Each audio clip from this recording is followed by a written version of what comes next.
নমস্কার মাধ্যমিক সকল ছাত্রছাত্রী এবং ক্যান্ডিডেট। মাধ্যমিক যারা এবছর নতুন দিতে চলেছেন, মাধ্যমিকের নতুন সূচিতে সাজ দিল মহামান্য কলকাতা হাইকোর্ট।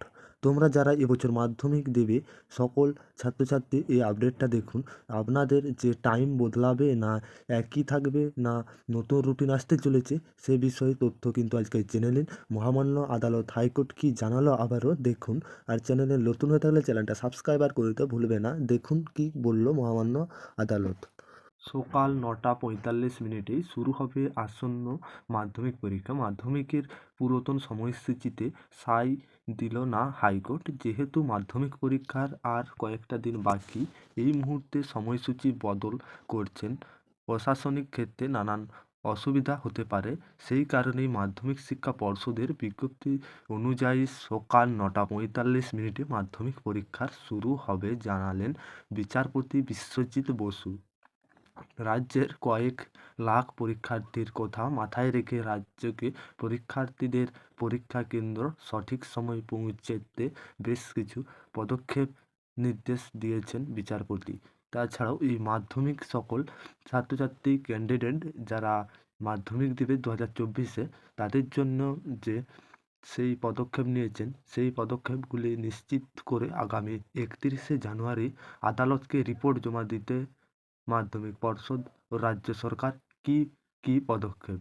1 নম্বর, প্রতিটি মাধ্যমিক পরীক্ষার্থীদের যাতে পরীক্ষার কেন্দ্রে সঠিক সময়ে পৌঁছাতে পারে সে বিষয়ে রাজ্যকে সুনিশ্চিত পদক্ষেপ করতে হবে।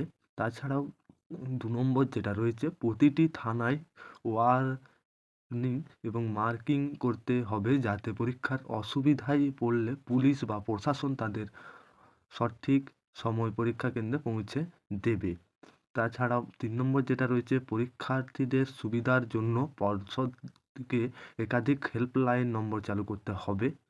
হেল্পলাইন নম্বর সহ পরীক্ষার্থীরা অসুবিধায় পড়লে স্থানীয়ভাবে কোথাও যোগাযোগ করবেন তা যাবতীয় তথ্য দিয়ে বিজ্ঞাপন দিয়ে প্রকাশ করতে হবে পর্ষদের তরফ থেকে পর্ষদকে।